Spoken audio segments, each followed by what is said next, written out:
देखो मिथिला के प्रसिद्ध, देखो मिथिला के प्रसिद्ध ई छै गोभी के तरकारी। एकदम तरने छी आहे देखियो या तर चुकल छी एते देखियो। आ प्रसिद्ध तरकारी छै मिथिला के। ये देलिए सरसों मिरचाई हरदि आ पंचफोरन देलिए। वहाँ के मोन में तहाँ लहसुनो खा सकै छी, लेकिन हम नहीं दै छी। मिथिला में लहसुन नहीं खाई छी लोग, मने मेन सब्जी में लहसुन नहीं पड़े छै। हींग देबै आ या आमिल फूलल छै देखियो, आमिल जरूर पड़तै। या आमिल के फुला लेने छियै, ई पानि के हम फेंक देबै। या आमिल फूलल छै, अब जखन वो बरकि जेतै सिद्ध भऽ जेतै पूर्ण रूपे तखन आमिल देबै, नहीं तऽ फेर सीझे में दिक्कत करत। ताहि दुआरे दिक्कत हेतै तऽ एहिसँ बढ़िआँ कनिक देखै छियै हम देखियौ हींग देबै। देखियौ हींग हमरा कैचके हींग इएह देबै। हम तऽ नियमित रूपसँ बनै छी, कहियो काल मूड बनि गेल तऽ आबि गेलहुँ।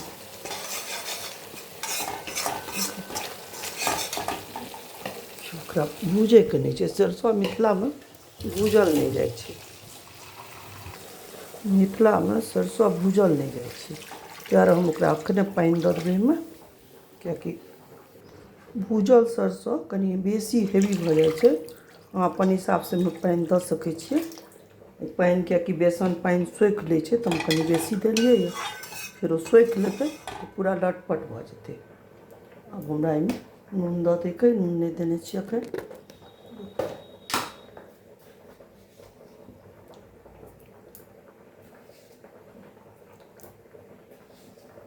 अपन हिसाबके अनुसार नून दियौ, जेहन अहाँ अपन स्वाद अहाँ खाइत होइ, तेज नून या कम नून खाइत होइ अहाँ ओहि हिसाबसँ देबै।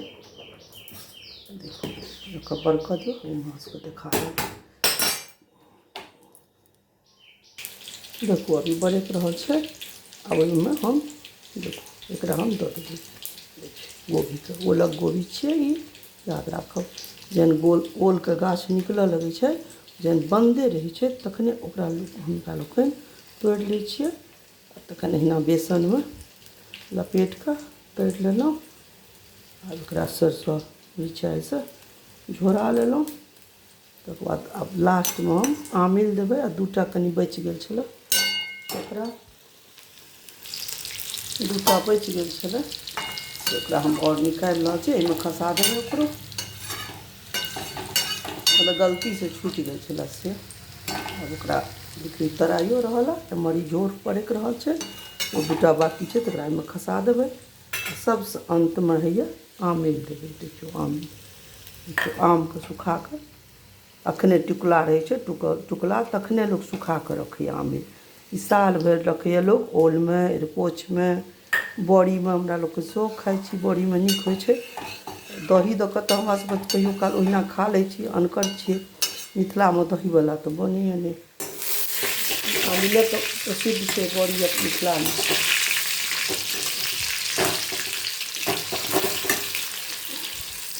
देखू बरकै छै। आब जहाँ कनि सिद्ध हेतै ने ओहिमे हम आमिल दऽ देबै। और थोड़े काल बरकतै जहन आमिलसँ ओकर खटापन खींच लेतै तखन एकर आँच हम बन्द कऽ देबै।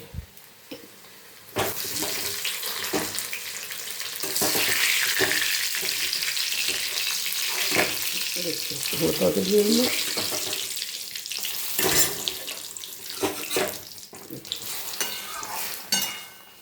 और कनिक आस्ते आस्ते बरकऽ दियौ, बरकऽ दै छियै।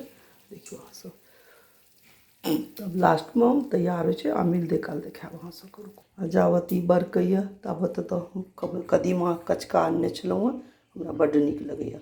एक दिन सरिसो दऽ कऽ बनौलहुँ, लेकिन आइ एकरा हम भूजब।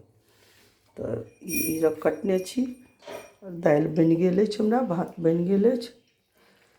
ई बरकि जाएत तऽ हमर भोजन, तकर बाद आर किछु किछु कनि मनि तिलकोरके पात तात सेहो सब तरबै। देखैत रहू अहाँ सब, आनन्द लिअ। आ अहूँसब ताकू, उपलब्ध करू। आ गाम घरमे जे छै तऽ कतऽ आसानीसँ उपलब्ध हइ। शहरवलाके जँ अपने बाड़ी झाड़ी हुए, हुनका ओल रोपने होइ तऽ अहाँके हेबे करत। ओलक पेँपी, मतलब हमसब गोभी कहै छिए, ओलक गोभी, अहाँ जे कहैत होइए सएह, हमसब तऽ गोभिए कहै छिए, ओलक गोभी। बरकि गेलै, देखू एहिमे आमिल धऽ दै छिए, देखियौ आमिल देलिए, आमिल दऽ देलिए। आब कनि काल और कम आँच पर बरकतै, तकर बाद खाइ लेल तैयार भऽ जाएत। देखू जखन ई चारू कातसँ बरकऽ लागै, चारू कातसँ, तब बुझू कि सब तरकारी तैयार भऽ गेल। तीमन, ओलक गोभीके तीमन, फेर कहै छी अहाँ सबके ओलक गोभीके तीमन।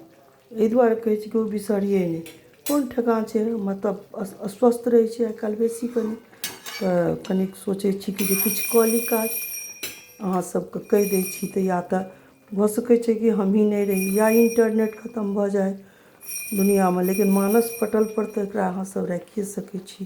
तऽ अपन अपन मानस पटलपर एकरा अंकित करू आ अपन अथी भनसाघरमे एकर से बनाउ आ खाउ, आ तकर बाद हमरा बताउ जे केहन लागल। अहाँ कहिओ देलहुँ, हम तऽ नहि दै छिए एहिमे, अहाँके मोन होय तऽ लहसुन प्याज जे मोन होय से दऽ सकै छी, लेकिन हम हींग दऽ कऽ बनबै छी, किएकि मिथिलामे हींगक बेसी प्रचलन अछि। हींग देलिए, धनी जीर देलिए, सरिसो देलिए, मिरचाइ देलिए, आब आमिल दऽ देलिए, नून हरदि, बस एहिसँ बेसी हम किछु देलिए नहि। फोरन देलिए, देखबे केलिए, पञ्चफोरन, तेजपात, मिरचाइ, तेजपात, मिरचाइ, ई फोरन छलैए, आ हींग से देलिए कनि, हम हींग दै छिए कनि विशेष। आ ई तरकारी हमर तैयार भऽ गेल, बरकि कऽ खाइ लेल तैयार छै। देखू चारू कातसँ ई बरकि रहल हइ, एक रत्ती होइए ई कोन बाकी इहो बरकऽ लागत जहाँ कि हम आँच बन्द कऽ देबै। जहनिए चारू कात बरकऽ लागत, तब बुझियौ कि तरकारी तैयार भऽ गेल, तीमन तैयार भऽ गेल।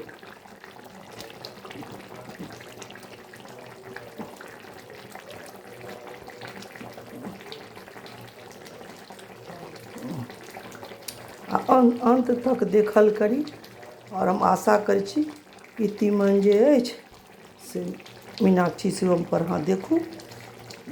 लास्ट करै छी आब, जय मिथिला, जय मैथिली।